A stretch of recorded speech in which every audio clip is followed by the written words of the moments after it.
Hello, everybody. My name is Dan Schumann, and I'm a proud recruitment officer here at Loyalist College. I'd like to welcome you to our Zoom information session today, where we're going to discuss the following programs: Motive Power Fundamentals, Parts and Counter Personnel; Motive Power Technician, Service and Management, and our Automotive Apprenticeship Program. I have Steve Cook, Program Coordinator, with me today. Steve, how you doing? Very good, Dan. How are you? Great. Good to hear from you. You've got a very clear signal there. That's great. That's awesome. Steve, to get us started, tell the audience a little bit about yourself and your professional background. Sure. So I've been involved with automotive my whole life, really. It's something I kind of grew up interested in, and the older I got, the more I got into it. So I really started out right in high school. As soon as I got into automotive shop in high school, really found a passion there that I wanted to keep with. So started working through that, did an OEAP program, which brought me in contact with Loyalist College. Really found out at that point that the more in depth we went, the more I enjoyed it. So I pursued an automotive apprenticeship, worked in the automotive field for 10 years or better, and decided that I'd try teaching. And that brought me to Loyalist College. Awesome. Awesome. Yeah. Well, we're lucky to have you, Steve. Thank you, sir. Steve, tell us a bit about your programs and kind of the difference between the three. So Motive Power Fundamentals and Motive Power Service Tech are both of our post-secondary programs. The nice thing about our post-secondary programs is you don't necessarily need to have experience in the field before you sign up for one. Our apprenticeship program, on the other hand, is a little different. It's more for training students that are currently in the automotive field. So with our apprenticeship program, those students are all employed. They're all registered with the Ministry of Training Colleges and Universities. And it's a partnership between the three companies there. So between their employer, between the Ministry of Training College and University, and Loyalist College.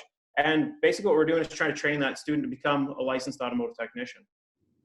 With our post-secondary program, like I said, you don't necessarily need to have a background in automotive prior to coming in. So what we're trying to do there is get students ready so that they can pursue a career in the automotive trade somewhere. Whether it be as a technician, so if they come back and they take the automotive service technician apprenticeship, or whether they find another job somewhere else within the automotive field. All we're trying to do there is spark an interest and hopefully help that person find what it is their enjoyment is and help them pursue that. That's amazing. Tell us about, your program's extracurricular opportunities. I know there's some really cool stuff going on. Yeah, we do. We do have some kind of cool stuff going on. We do have the Ontario Skills Competition. So the Ontario Skills Competition is pretty cool because we take students there every year. We generally take our students from our Motive Power program, and the odd time we'll take a couple of apprenticeship students. But that gives us a time as a college, and as well as our students, to kind of show what we're capable of. So we feel like sometimes we get lost as a small college. The bigger colleges kind of overshadow us. But for us to show up and kind of make ourselves known in such a format, is pretty awesome. So as far as faculty goes, we host a steering, suspension, brake portion of that competition, and our students, they get to partake in the whole automotive competition. Another big one that we've partaken in before is the SEMA show in Las Vegas. It's kind of cool because it's invitation only, and as of right now, we're the only school in Canada that we're aware of that's actually attended that show with students. And during that time, those students have an opportunity to meet people from the industry that you would never normally meet. We're talking like people you would normally see on TV or YouTube channels that you'd never get to come in contact with. And all of a sudden they're there on the same level as you are and willing to have conversations. That's awesome. So it's not just an attend, they go and it's interactive for the students. Oh, exactly. For sure. I've met people that, like, say, I've watched on automotive TV shows or automotive YouTube channels that, yeah, you have no idea that you're ever going to see them in person. And all of a sudden there you are, like, shaking hands and having a quick conversation about cars. And it's pretty cool. That's a fantastic experience for our students. Yeah, definitely. Steve, what kind of makes your programs unique? So the unique things about our program would be class sizes. Our class sizes are fairly small in comparison to some of the bigger colleges. Theory classes, we've taken upwards of 40 students in a theory class, but we always split those down into groups of 20 for our shop classes. And another thing that we really focus on for our automotive students is making sure that they have the skills that they need when they get outside of our program. So we spend a lot of time focusing on making sure the students know how to do the processes. So instead of just talking about a lot of things, we like to take the opportunities and put those into the shop. So we give them the theory behind it, but we also want to see that they can do it. So we've expanded a lot of our shop assignments into being a lot of individual smaller components, because all of our big systems is just a grouping of these smaller components. We really want them to understand the proper function and proper assembly of the smaller components. So when they become part of that bigger picture, it's easier to figure out which part's at fault and which one needs to be fixed or replaced. That's very cool. That's kind of going to segue into my next question. You know, your student, a very, very unique space, the Bay Quinte Skills Center. Can you kind of, you know, talk a bit about the space where the students do the hands-on learning? Sure. So the Bay Quinte Skills Center is approximately 9 years old to Loyalist College. Since we've moved into this space for automotive, we've grown as far as our footprint goes substantially. We had a very small shop in our old facility, and now we have a shop that has 10 hoists, well, 10 two-post lifts, and we have 2 drive-on lifts. So it's a fairly large space. We do a lot of our automotive classes in there. Anything that involves a full vehicle, we try to do that there.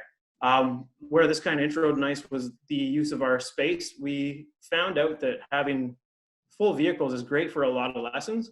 However, getting down to those small components is sometimes difficult when they're buried inside of a vehicle. So we've taken the opportunity to use some extra space, and we've opened up what we call our components lab, which takes our smaller components. We've got bins and racks of storage now, and we've basically taken and purchased 10 of every component we come up with that we could take apart and give examples to students. So when we have a class in there, we'll quite often pull down a bin. We cover the benches in 10 of these parts, and we start going at what we've learned in theory and try to apply to that part. And the reason we've gone with 10s is because a class of 20. We like to partner students up. It gives the students time to kind of work as a partner, as well as bounce some ideas off of each other. So instead of coming to a spot and getting stumped, it's hopefully something they can talk with each other through and work through, and really get a better understanding of what it is they're looking at. With our components lab, we've also come up with an electrical lab. So another spot that we've kind of put our foot in the door with there. But again, electrical is such a big part of what we do. We thought having a space dedicated just to electrical is going to be pretty substantial for us. So we've expanded into our electrical lab. So same thing, anything electrical before we take it to the car, we try to learn our basics there, get around those basic function tests, and then take it over to the vehicles once we've progressed to that point.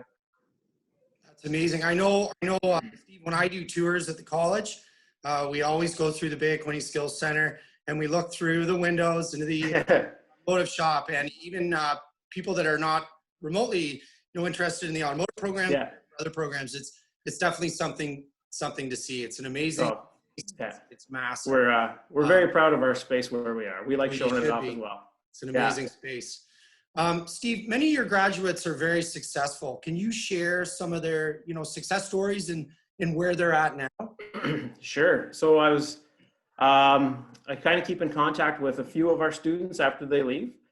So some of the ones that I'm aware of, we have Tim Marquette, was a graduate of our program a few years back, came through as a Motive Power student. So after that, he pursued into the apprenticeship program. So for us, that's a success story. If somebody comes into us as a Motive Power student and they can progress into the apprenticeship program, we kind of look at our program as a stepping stone towards that. So for that student to be able to come through the Motive Power and then go through the apprenticeship program, that's a complete circle for us, right? They've come through, they've learned the basics, then they've gone into the apprenticeship, really defined or honed their skills, and then become a licensed technician. The reason I picked Tim, because there's a lot of our students that follow that same pathway. The reason I picked him is he just recently got into the military as a technician.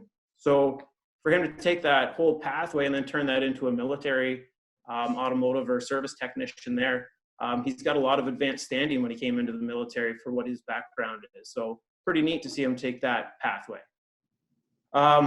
We've got other students that have taken jobs as parts counter personnel. So going into a parts place, picking up the phone, sending out parts. I think that's a career that sometimes doesn't get looked upon the way that it should. It's an important part of our industry, making sure that the parts we get are proper, they're shipped out on time, you're getting the correct information. Like there's a lot of things that need to be transferred over the phone to ensure that somebody gets the right part and the right thing on time. We've also got students that went on to be store managers, so part store managers. We've got other students that have gone on to actually be shop owners. We've got people that have gone into parts manufacturing businesses. And yeah, as I said in the beginning, if you're into a motive power class, you're really into anything automotive. So wherever that may take you, that's kind of the direction that it's going to go. As far as our apprenticeship program, all those guys are coming through with the direction of becoming licensed technicians. So for them, that's the end goal, and all of them make it that far. I shouldn't say all of them, but a good number of them make it that far. And some of those beyond that, they'll go on and again, shop owners, maybe starting to open a couple different shops or even expanding that business knowledge into different areas of business. That's amazing. So they get the, the practical knowledge and also the business side as well. Yeah, so the apprenticeship guys, they don't get the business side from Loyalist College, whereas the motive power guys do. So they kind of get an advantage that way. So if you come through the motive power side, we'll give you some business information and background. So when you do pursue your apprenticeship side, you've got some of that business background. The apprenticeship guys, when they decide to open their own shop, they kind of get the hard and fast lessons in business, and some of them will expand from there. Yeah, if they want to go work for somebody, or if they want to pursue something entrepreneurial, you've got it both, right? Exactly. Awesome. Well, Steve, thanks so much for answering those questions. I have one final question for you. Sure. I know you've been a longtime staff member at Loyalist. Yeah. I'm going to ask you, what do you love most about Loyalist? Oh my gosh. Besides our automotive shop, because same thing, like you were saying, every day I walk in there, puts a little smile on my face. Absolutely. But besides that, I love the small community of it. To be able to walk around the college and know the faces that you see and put names to those faces, have little interactions along the way. Even students from different programs, you start to get to know different students around the college. I couldn't imagine going to a larger college and having to deal with walking by strangers all the time. Like, just, I don't know. I like the small community of it. And again, back to that automotive facility, I like being back home in the automotive area. Thank you so much for discussing these programs in detail with me today. I'll just do a shout out. If anybody has any questions about these programs or any programs at Loyalist, please visit our website and book an advising appointment. You can also email recruiter@loyalistcollege.com. Myself or one of my colleagues will reach out to you and answer any questions you may have. We look forward to hearing from you. Thank you. Thanks, Dan.